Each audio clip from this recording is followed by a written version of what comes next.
Hello everyone, Mr. Nacho here, and today we have 3 new builds from the community, from your guys' requests, and let's just jump right into the first one. The request comes from a person that goes by Rational Thinking 6428, and they say, "Fantastic idea, Nacho. Can you make an Enigma Chaos Driver only build? From my experience, it does good damage. The question is, can it be the main weapon?" And I have tested it a bunch, and it actually turns out that you can just use Enigma Chaos Driver as your main weapon. So this is very nice since you don't really have to worry about ammo at all, and it does some great damage. So you can easily just run this. This is the setup that I think is the most optimal for it, and I've had great success with it. So what you want to do is you want to go with Archon as your main archetype with either Reality Rune or the Chaos Gate, depending on the fight. And then you want to go something like the Challenger. And I've chosen the Juggernaut skill simply because the War Stomp or the Rampage don't really benefit us at all. This is a unique 35% increase to all damage, and with Enigma we actually want to be rather close, so this is perfect. The other ways that you could go about it would be either the Summoner for its 35% to mod and skill damage, or even the Explorer for its 30% unique bonus to all damage. Or if you want to have a little bit less damage but you really like these classes, then Medic and Alchemist will work as well, simply because they have 25% increase to all damage. But with Challenger we gain 35% increase to all damage, and I think it is very good. The drip that I'm wearing is Lethal Mark II Helmet, Labyrinth Mantle, Labyrinth Threads, and the High Noon Arm Guards. This is by no means the most optimal armor setup, I just think that it looks very cool. When it comes to the relic, we are using the Tranquil Heart with elemental damage, mod duration. As a concoction, we have the Mad-Tooth Tonic, which increases our health by 25, so we are at 155 HP, and this will be important in a moment. When it comes to the main weapon, or actually not the main one in this case, just the long gun, I have chosen Black Maw, but anything with a mod slot will do. And you want to go with Soulbinder and Harmonizer. I will show you in a minute how it works. Then we have the Krelax with Tainted Blade to apply corrosion from distance so that the enemy takes 10% more damage over 20 seconds, which is extremely good. And then the star of the show is Enigma with Chaos Driver and Failsafe. So we'll just be able to spam the Chaos Drivers a lot. Then when it comes to the jewelry, we have the Golden Ribbon. Increases mod damage by 25%, and activating a mod grants us haste for 15 seconds, so we will be permanently hasted since we will be spamming the mod from Enigma all the time. Then we have the Stone of Malevolence. Since the mod itself and the Enigma does elemental damage, we will just have our mod backup all the time. Then we have the Zohi's Ring, which is the first time that I've ever used it, but it increases our mod duration by 15%. So it just means that the rods that we will shoot out will stay for 15% longer, and they will just keep dealing damage, which is very good. Then we have the Shard Banded Ring, which increases our mod damage by 12%. And then we have the Encrypted Ring, which is again something I didn't really use much, but using a mod regenerates 20% of max health over 10 seconds, can stack up to 30 seconds. So this is 20% over 10 seconds, so this is 2% max HP every single second. And we will just have it permanently up since we will be spamming the Chaos Drivers like there's no tomorrow. When it comes to the traits, we have Triage, Kinship. Kinship is quite important since you can easily kill yourself with the Chaos Drivers. But with Kinship it does barely any damage, and it's actually getting out-healed by Triage and Regrowth. Then we have Fortify, Vigor, Spirit and Expertise, Amplitude and Siphoner, and 1 point into Endurance simply because it's the orange one and we had to take it. I will actually just show you here the combo of the Soulbinder and the Chaos Drivers. So what you want to do is you want to just apply all of the Chaos Drivers that you can. As you can see, they are recharging by themselves, but if we apply the Soulbinder right now, it will just keep attacking anything that is nearby. And the range is actually pretty big on this one too, since we have the Amplitude on. So this is great when you just want to focus on the boss and the adds will just get taken care of. And as you can see, we used 7 stacks of the Chaos Drivers, we have 7 stacks back, we have the Soulbinder active as well. We can just keep using the mods all the time and it will just never end.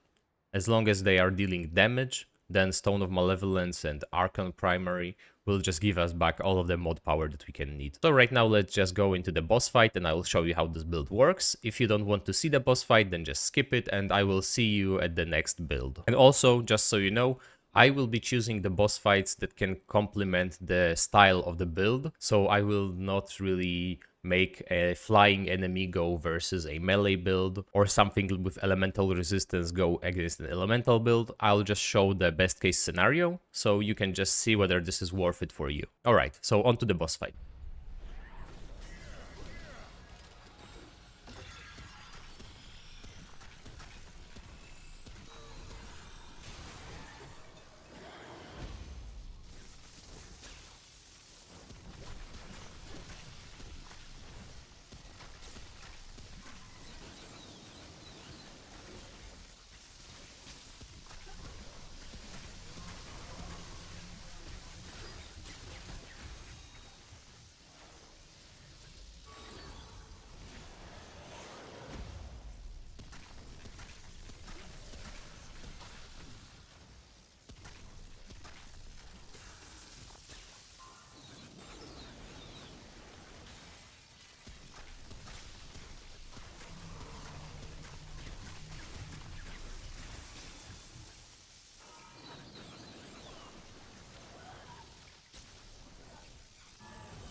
Alright everyone, welcome back, and this time we have a request from 99 Yoshi Men.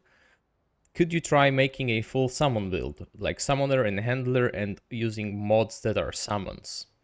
Alright, this is gonna be an easy one, so let's get right to it. First of all, we have summoner as a main, and then we have handler as a secondary. We have the attack dog and flyers, simply because flyers are the most universal ones, but you are welcome to go for the reaver if you'd like, or even the meatballs, but they are not as useful as the flyers. And when it comes to the attack dog, you can go with any skill that you'd like. They're all very good. I just like the attack dog the most. When it comes to the armor, we are using the Lithomark to helmet, Lithomark to armor, Night Stalker pants, and the Bruiser gloves.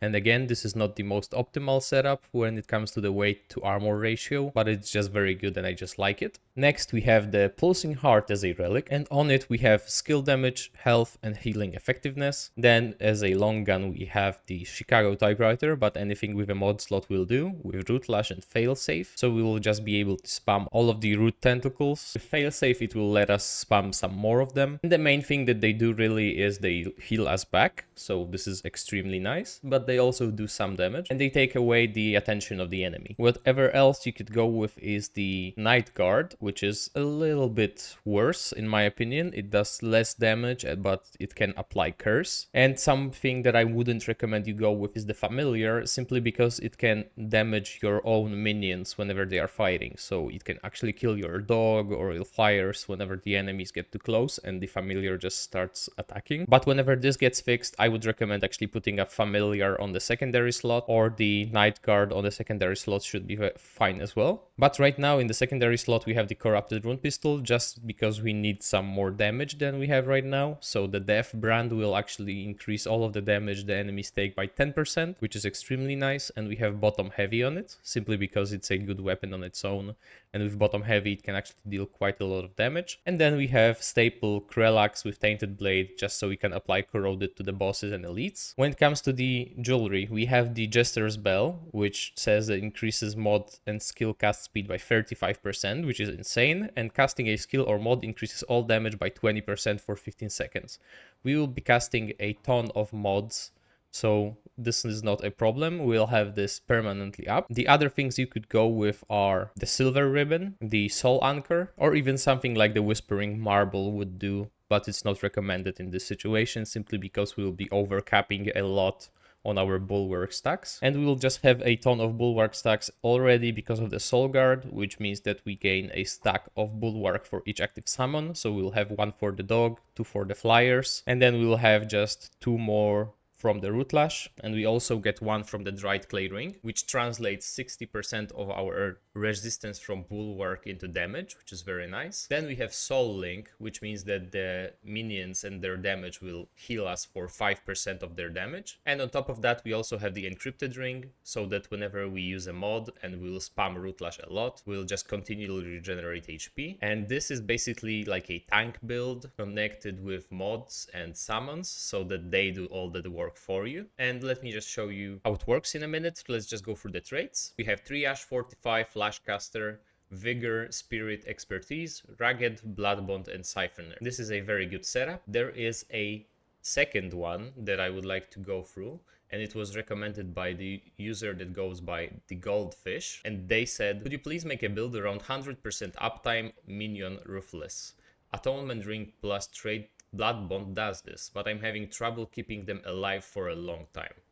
Alright, so this is actually exactly what I did. The Ruthless is the primary perk of the Summoner archetype, and it says whenever the Summoner deals damage to their minion, it causes them to enrage, and minion gains 20% attack speed along with 50% increased damage and movement speed. And it lasts for 40 seconds, but for us it will be permanent, simply because we can just keep applying it with the Blood Bond perk. So as you can see, whenever we summon a minion, they will be theoretically just bleeding already, and they will share some of the damage that we take, and the uptime on the Ruthless perk is permanent right now. And since we have so much of self-healing with Triage and Regrowth, we can share it with them through the Burden of the Divine. So this will actually absolutely nullify all of the damage they take from bleeding. They will just overheal it with no problem. Since we are having the Atonement Fold, we might also just go for the Hardcore Metal Band to have all of the Bulwark stacks for free. Then we have Dried Clay Ring to translate some of it into damage, and the rest of the setup is exactly the same. So this would be the way that I would go about just having my minions permanently enraged while also having extra healing on them. Alright, so let me show you how this build works in practice, and if you again don't want to see the boss fight, just skip to the next build. I'll see you there.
Hello everyone, welcome back to the last build of this showcase, and this request comes from a guy that goes by Alexi Septimus, and he just says, do an Invader melee build. Well, for an Invader, there is no better weapon than the Spectral Blade, simply because whenever you want to attack with it, you have to do a backdash first, and this will let us keep our shark stacks up all the time. When it comes to the archetypes, we are running the Invader with Void Cloak, simply because this is our safety net, since this build is not very tanky. You might as well go for the Wormhold for better damage, and the secondary is Challenger with the Juggernaut skill, because this is just the best option for the melee builds. It gives you 50% more melee damage, which is nothing compares really to it. When it comes to the armor, we are using the Field Medic mask, Field Medic overcoat, Night Stalker pants, and Bruiser gloves. When it comes to the relic, and relic is something that you want to be using to create the decoys that will last 3 seconds and draw enemy fire, it will let you apply bore stacks on the bosses quite easily and stay out of the harm's way. So we have the salvage heart to be able to use the relic faster, and then we have melee attack speed, melee crit chance, and melee crit damage. When it comes to the long gun, we have corrosive round and fetid wounds, so we can apply as many stacks of corroded as possible. Then we have the spectral blade with tainted blade, which will deal 60% more damage, because we will just have 2 stacks of corroded from corrosive rounds and fetid wounds, and 1 more from the tainted blade itself. So this is an extremely good combo. And then we have the MP60 with the bore and feedback. Bore will be crucial for this build to increase our damage. Then when it comes to the jewelry, we are using the Butcher's Fetish, which will be active all the time because we will just be dodging and using heavy attacks. When it comes to the next one, we have the Bisected Ring, which gives us infinite stamina, because otherwise we would just run out of stamina and not be able to attack at all. Xenia's Malice will just increase our damage on the bore stacks. Brawler's Pride will let us attack faster, and the Burden of the Destroyer will just increase our damage by 15%. So this is a perfect combo. When it comes to the traits, we have Triage, Regrow, Fortify, and Vigor. Then we have Spirit Expertise, Arcane Strike to get even more mod power from our melee damage, and Resonance to increase the aura size by 50%, which means that our Whirlwind will be much bigger. The last 6 points went into Siphoner, so we'll just get some HP back if we get hit. This should be more than enough. Alright, so the way that you want to use this build is you want to apply the stacks of corroded, then you want to apply bore, and you want to just go to town.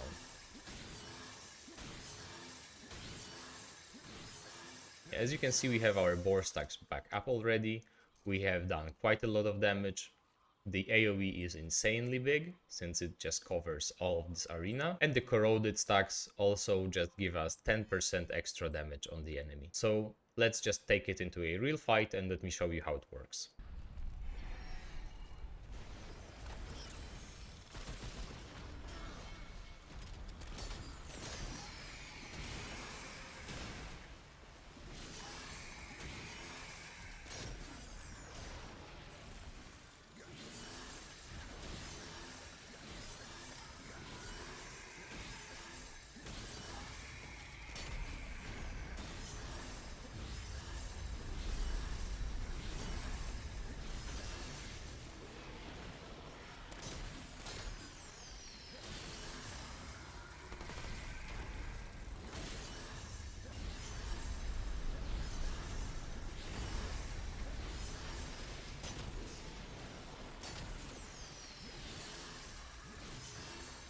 Alright, so this would be it for today's episode. I hope that you enjoyed it. Thank you so much for tuning in, and if you have any requests, just put them down in the comments below. I will read every single comment as always, so just go ahead and I'll make sure to never miss it. And as always, have a great day.